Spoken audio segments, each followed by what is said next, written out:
할렐루야. 항상 주만 사랑하고 주를 섬기고 주의 인도하신 것을 사시기를 주님의 이름으로 축원드립니다. 환절기가 되었고 아침 저녁 기온은 떨어지고 낮 기온은 높고 이래서 감기 들리시기가 아주 쉬운 시기입니다. 항상 건강에 유의하시고 특히 연로하신 어른들 강건하시기를 주님의 이름으로 축원드립니다. 우리 예루살렘 교회 이렇게 우리가 그 교회 이름을 부르면 참으로 은혜로운 교회 이렇게 우리 마음에는 생각이 떠오릅니다. 초대교회로 돌아가자 이런 표를 사용하게 되면 초대교회 그 예루살렘 교회 아름다운 모습으로 돌아가자라는 표가 되는 거죠. 사도행전 2장 43절로 47절까지의 말씀에 바로 그 예루살렘 교회 아름다운 모습이 기록되어 있습니다. 사람마다 두려워하는데 사도들로 말미암아 기사와 표적이 많이 나타나니 믿는 사람이 다 함께 있어 모든 물건을 서로 통용하고 또 재산과 소유를 팔아 각 사람의 필요를 따라 나눠주며 날마다 마음을 갖춰 성전에 모이기를 힘쓰고 집에서 떡을 떼며 기쁨과 순전한 마음으로 음식을 먹고 하나님을 찬미하며 또 온 백성에게 칭송을 받으니 주께서 구원받는 사람을 날마다 더하게 하시니라. 예루살렘 교회의 아주 아름다운 모습입니다. 오늘날 어느 교회도 이런 모습을 따라가기 힘들 만큼 그러한 모습입니다. 믿는 사람들이 다 함께 있습니다. 물건을 서로 통용합니다. 재산 있는 사람은 그것을 팔아가지고 각 사람의 필요를 따라서 나눠 갖습니다. 자기의 재산을 팔아서 사도들 앞에 내놓으면 사도들은 그것을 필요한 사람들에게 쓰도록 나눠주고 이런 모습이 초대교회 모습이었어요. 날마다 마음을 같이 성전에 모입니다. 모이면 기도하고 흩어지면 전도하고 또 집에서 떡을 떼고 순전한 마음으로 음식을 먹고 그의 삶에는 찬송이 가득하여 있고 그러니까 그러한 백성들로 인하여서 또 하나님을 믿지 않던 백성들에게 칭송을 받게 되고 그들 가운데는 예수를 믿는 사람들이 있게 되었다. 예루살렘 교회의 아름다운 모습이 세상에 영향을 미치고 있었다라는 것을 우리가 이 말씀에서 보게 되는 거죠. 그런데 이 은혜로운 교회에 생각지도 못한 일이 생겼습니다. 오늘 읽은 본문 1절 말씀을 보면은 그때 제자가 더 많아졌는데 헬라파 유대인들이 자기의 과부들이 매일의 구제에 빠짐으로 히브리파 사람을 원망하니 원망하는 일이 교회에 생겼다는 거예요. 그것이 다른 일이 아니고 구제 때문에 생긴 일이에요. 이것이 진리냐 비진리냐 지금 선포되는 말씀이 진리냐 아니냐 이 문제가 아니고 그것보다 더 중요한 문제는 없는데 그 문제가 아니고 구제하는 일 때문에 원망하는 사람들이 생겼다는 거예요. 교회 안에 헬라파 유대인들과 히브리파 유대인들이 함께 있었어요. 유대인들이면 유대인들이지 또 헬라파는 뭐고 히브리파는 뭐냐 이런 생각이 들지요. 헬라파는 그 이스라엘 땅에서 태어난 사람이 아니고 또는 이스라엘 백성 그 이스라엘 나라에 태어났다 할지라도 이스라엘 나라에 살지 않고 헬라 지역 이방 땅에서 살다 온 사람들이에요. 또 이방 땅에서 태어난 사람도 있었겠죠. 그들이 이제 예루살렘 이스라엘 땅으로 온 거예요. 이런 사람을 헬라파 유대인이다 이렇게 이제 서로 이렇게 생각한 거죠. 헬라 지역에서 온 사람, 그럼 히브리파 사람은 이스라엘 땅에서 태어나서 이스라엘 땅에서 성장한 사람을 말하는 거죠. 그러니까 헬라파 유대인들하고 히브리파 유대인 사이는 약간의 미묘한 차이가 좀 있었을 거예요. 이방 땅에서 태어나서 이방 땅에서 자라나가지고 유대 땅으로 온 사람의 모습에는 조금 다른 모습도 있었겠죠. 어쨌든 유대인들인데 헬라파 유대파가 이렇게 나눠져 있는 모습처럼 보여요. 그런데 매일 구제를 하는데 이 매일 구제한다는 것이 매일 음식을 준비해서 대접하는 일이에요. 근데 이 일을 하는데 헬라파 유대인들이 보니까 자기들의 과부를 자꾸 빼놓는 거예요.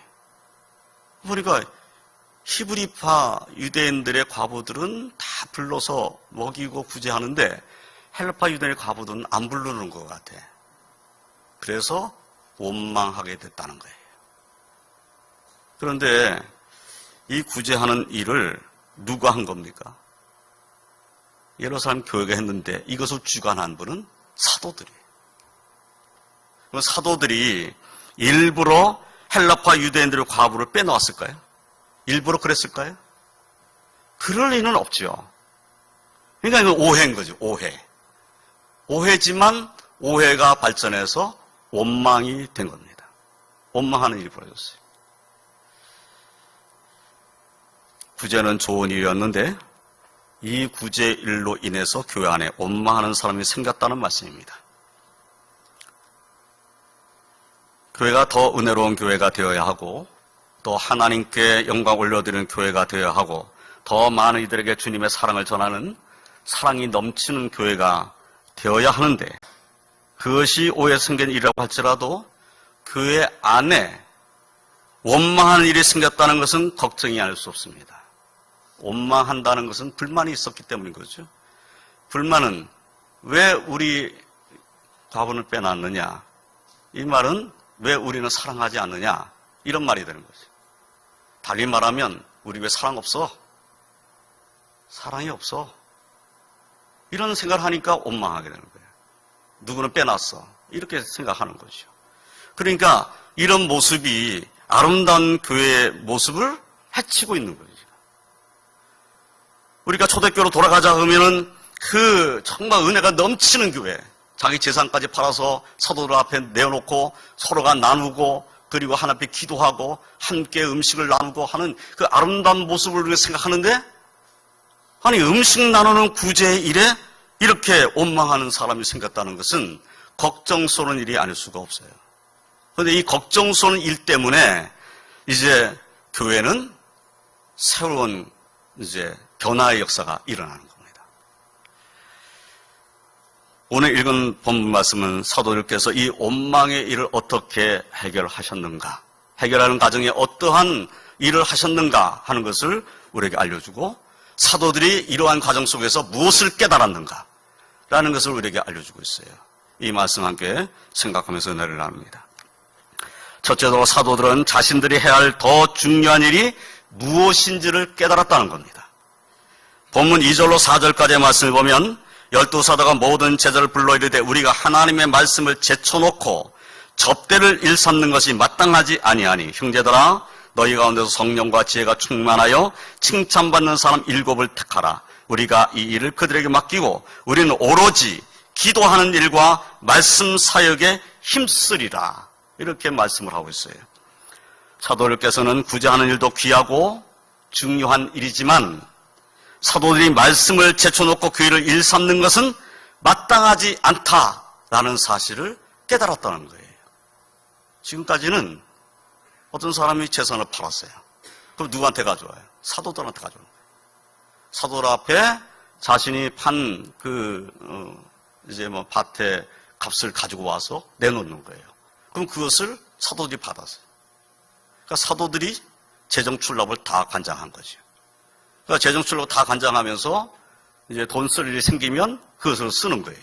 그러니까 매일 구제가 있었으니까 매일 구제하는 일을 일 삼는 일밖에는 할 수가 없는 거예요. 매일 그 일을 해야 되는 거죠. 재정 출납을 해야 되는 거예요. 그 일을 사도들이 계속 해왔다는 거예요. 그래서 이 일로 인해서 원망하는 일이 생기니까 그때서야 사도들이 이것이 우리가 할 일이 아니구나.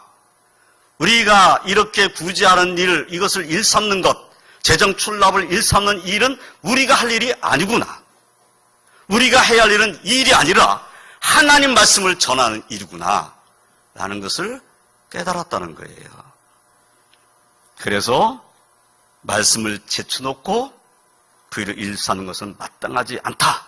이렇게 결론을 내렸다는 거죠.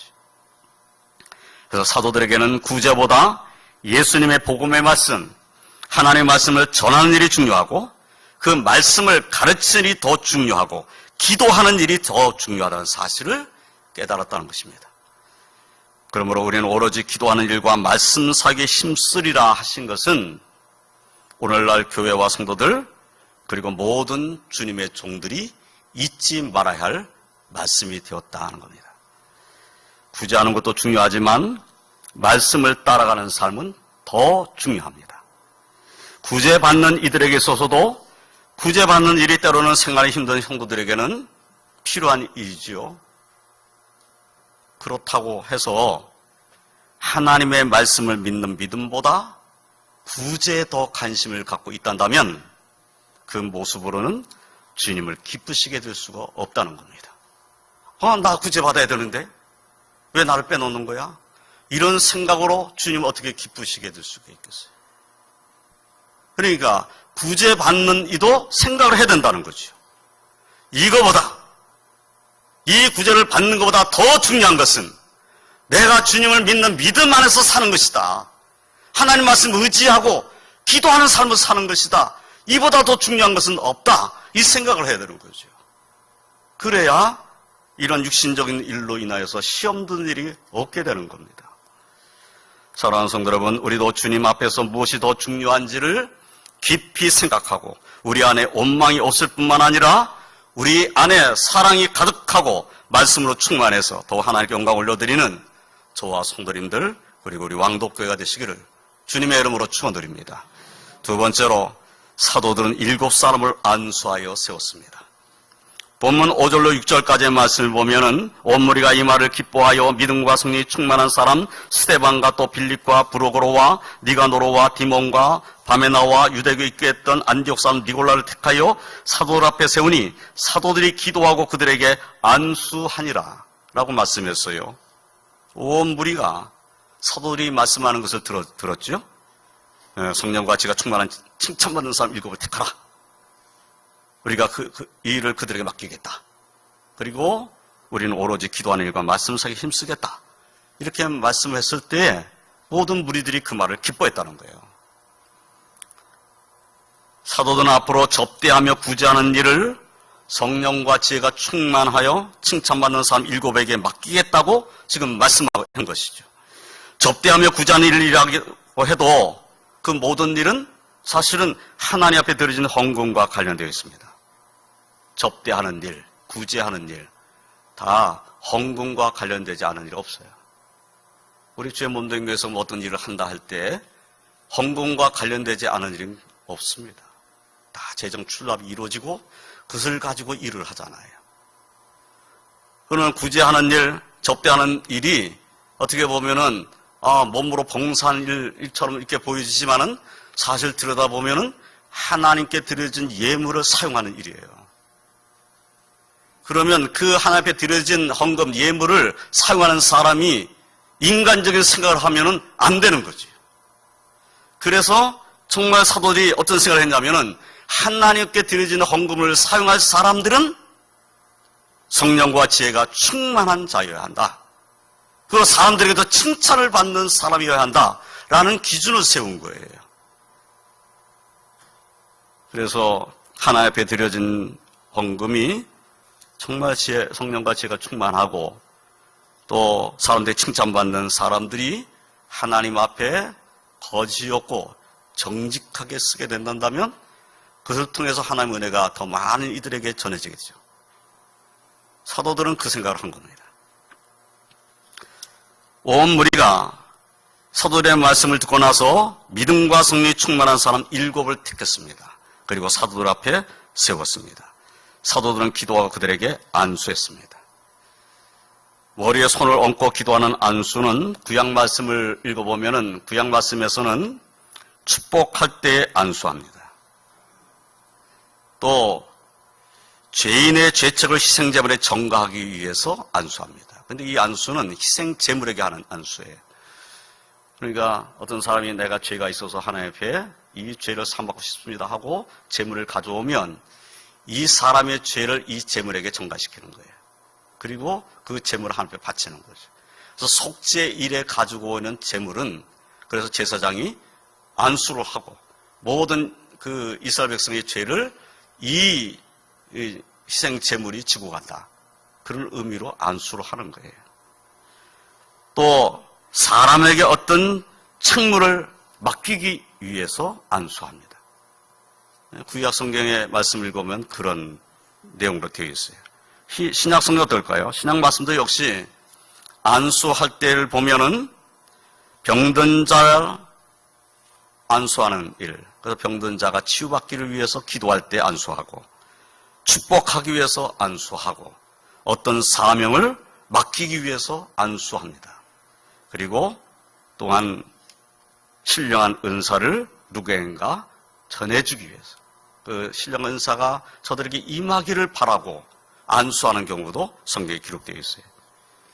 그래서 오늘 본문의 말씀에 나오는 사도들이 7사람이 기도하고 안수했다 하는 것은 이러한 내용 가운데 그들에게 일을 맡기는 위임을 했다라는 것을 의미하는 거죠. 그들에게 직분을 맡기기 위해서, 그들에게 직임을 맡기기 위해서 안수했다라는 것을 우리가 알 수가 있어요. 우리가 이 7분들 가운데 우리가 뭐 7집사 이렇게 말하죠. 사도행전의 1장에 나오는 이분들이 집사님이다, 안수집사님이다, 우리가 이렇게 표현을 합니다. 그런데 사실 읽어보면 집사라는 단어는 안 나옵니다. 우리가 집사라고 그래서 읽을 때 당연히 스데반은 집사야, 그래서 스데반 집사님하고 이렇게 생각하지만 성경에는 스데반 집사라고 써 있지 않아요. 스데반이라고만 되어 있어요. 그러니까 7, 택함 받은 7입니다. 7사람 중에 한 사람이 스데반이에요. 근데 왜 집사라고 자꾸 부르는가? 집사라는 이 직분은 후에 이제 집사라는 직분을 우리가 이제 사용하게 됐는데, 성경에 지금 접대한다, 이 접대한다는 단어하고 집사라는 단어가 어원이 같습니다. 그래서 집사라는 직분은 대접하는 자, 섬기는 자라의 의미가 담겨져 있는 거예요. 그래서 우리가 스데반 그러면 집사 이렇게 생각하잖아요. 근데 스데반 이분도 보면 이분이 단지 몸으로 무슨 접대하는 일, 재정 출납하는 일, 이것에만 충성한 것이 아니라는 것을 알 수가 있어요. 스데반 집사님, 우리가 알고 있는 이 집사님은 말씀으로도 충만했습니다. 사도행전 7장 말씀은 스데반 집사님의 설교입니다. 긴 설교를 했어요. 그리고 예수 그리스도를 증거했고, 이 예수 그리스도를 증거한 다음에 돌에 맞아 순교당하셨어요. 죽음을 두려워하지 않고 복음을 전했던 분이 바로 스데반 집사님입니다. 빌립 집사, 우리가 빌립 집사라고 하는 그분도 복음을 이방 땅에 전하는데 아주 놀라운 일을 한 분이에요. 그러니까 세워진 이 집사님들이 단지 재정 출납이나 하는 정도의 그러한 일만 맡은 것이 아니었다는 겁니다. 재정 출납 굉장히 중요한 일이잖아요. 근데 거기에 머물러 있지 않았다는 거예요. 이분들은 말씀이 충만해서 재정 출납하는 이 교회 일을 잘 감당할 뿐만 아니라 주의 복음을 전하는데 자신의 목숨까지 내놓은 사람들이었다는 겁니다. 그래서 예루살렘 교회가 든든하게 세워진 것이죠. 이런 분들로 인해서 이제 교회는 평안해졌습니다. 원망하는 일이 다 사라져버렸어요. 모두가 다 이 7분을 신뢰한 거죠. 자신들이 세웠습니다. 우리가 성경에 어떤 일꾼을 세운다 할 때 우리는 이렇게 생각하기가 쉬워요. 하나님께서 지목해서 세웠다. 그런데 오늘 말씀에 하나님께서 지목했다는 말씀은 없어요. 사도들이 7을 택하라 라고 무리들에게 말했고, 무리들은 7을 택해서 데려왔어요. 누가 택한 겁니까? 예루살렘 교회 성도들이 택한 겁니다. 그러면 7사람을 택할 때에 오늘 말씀 1절을 보면 제자가 더 많아졌다 이렇게 말씀했잖아요. 그럼 예루살렘 교회에 많은 분들이 계셔요. 그런데 그 중에서 7사람을 그들이 택한 겁니다.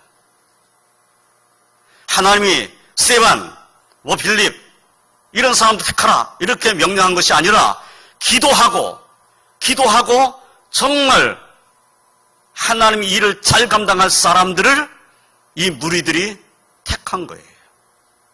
택해서 데리고 나왔는데, 이들이 택한 기준을 보니까 사도들이 기준으로 세웠던 그것을 따라서 이제 택해가지고 사도들 앞에 세웠다는 거죠. 그러니까 사도들이 그들에게 기도하고 안수해 주셨다.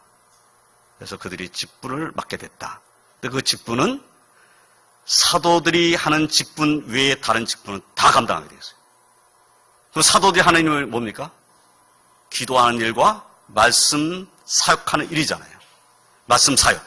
기도와 말씀 사역 외에는 이분들이 다 맡았다는 거예요. 대부분의 일들을 다 맡은 거예요. 이 일곱 분들이 헌신을 한 겁니다. 이분들이 하나님 앞에 충성을 다한 거예요. 그러니까 교회가 든든하게 세워지고 교회 문제는 다 해결되고 그리고 교회는 더 은혜로운 교회가 되었다라는 것을 이 말씀을 통해서 우리가 보게 되는 겁니다. 이 모범을 따라서 이 예루살렘 교회의 이 모범을 따라서 우리 왕도교회도 말씀 사역은 목사인 제가 하고 나머지 모든 교회의 모든 일들, 교회의 재정 출납이든 교회의 모든 일들, 교회에 꼭 필요한 모든 것들을 갖추고 행하는 모든 일들은 세워지는 직분자를 통해서 하게 되는 겁니다. 그러니까 이 모든 일들이 얼마나 중요한 일인가, 그리고 이것을 맡을 분들이 얼마나 귀한 분들인가 하는 것을 우리가 생각하게 되는 거죠. 이런 귀한 분들을 통해서 주의 몸된 교회는 든든히 세워준 줄을 믿으시길 주님의 이름으로 축원드립니다. 그럼 우리 교회도 오늘 우리가 공동회에 모여서 투표하고 세워지게 하는 분들이 우리 교회의 기둥이 되고 더 교회는 힘있게 부흥하게 될 것이다 하고 믿음 가지고 기도하고 또한 공동에 참여해 주시기를 주님의 이름으로 부탁드립니다. 세 번째로 예루살렘 교회는 부흥했다고 성경이 알려주고 있습니다. 본문 7절의 말씀을 보면 하나님의 말씀이 점점 왕성하여 예루살렘에 있는 제자의 수가 더 심히 많아지고 허다한 제사장의 무리도 이 도에 복종하니라 라고 말씀했습니다. 말씀으로 충만하고 믿음과 성령과 지혜가 충만하고 칭찬받는 귀한 일꾼들이 세워지고 모든 성도들이 한 마음이 되었습니다. 교회는 더욱더 튼튼하게 세워졌고 그리고 무엇보다도 하나님 말씀이 점점 왕성해져 갔어요. 사도들로 인하여서도 말씀이 왕성했는데 이 일곱 집사님을 통해서도 이 예루살렘에 하나님의 말씀이 왕성해지는 역사가 일어나게 된 겁니다. 그래서 예루살렘의 제자의 수가 더 심히 많아지고 예루살렘에 예수 믿는 사람들이 많아졌다는 겁니다. 그것도 심히 많아졌다 이렇게 말씀했어요. 그리고 더 나아가서 허다한 제사장의 무리도 이 도에 복종하였다고 말씀하고 있어요. 제사장들도 예수를 믿는 사람이 생겼다는 거예요. 예루살렘 교회는 말씀으로 충만하고 귀한 일꾼들로 인해서 든든하게 세워지고 세상에 놀라운 영향을 미치는 교회가 되었다라는 사실을 보게 되는 겁니다. 그리고 예루살렘 교회에서 하나님께서는 그 예루살렘 교회를 통해서 영광을 받으셨다 하는 겁니다. 우리 교회도 그러한 교회 되기를 원하고 기도하는 저와 성이 다 되시기를 주님의 이름으로 부탁드립니다. 이제 말씀을 정리하겠습니다. 초대 예루살렘 교회가 성령과 지혜가 충만하여 칭찬받는 귀한 일곱 일꾼을 세운 이후에 더욱더 은혜로운 교회, 말씀으로 충만한 교회, 하나님께 영광 올려드리는 부흥하는 교회가 되었습니다. 우리 왕도교도 오늘 하나님 앞에 기도하며 귀한 일꾼들을 세우고자 합니다. 세워지는 일꾼들이 성령과 지혜가 충만하고 충성한 하는 일꾼들이 되기를 소망하고 우리는 기도로 협력해야 할 것입니다. 그리고 우리 모두 한 마음으로 주님을 섬기고 우리 왕도교는 더욱더 은혜로운 교회, 하나님을 기쁘시게 되는 교회, 부흥하는 교회가 되기를 소망하고 충성하는 저와 손들이 다 되시기를 주님의 이름으로 축원드립니다. 기도하겠습니다. 하나님 감사합니다. 오늘 말씀을 통해서 초대 예루살렘 교회의 모습을 저희들이 함께 보았습니다.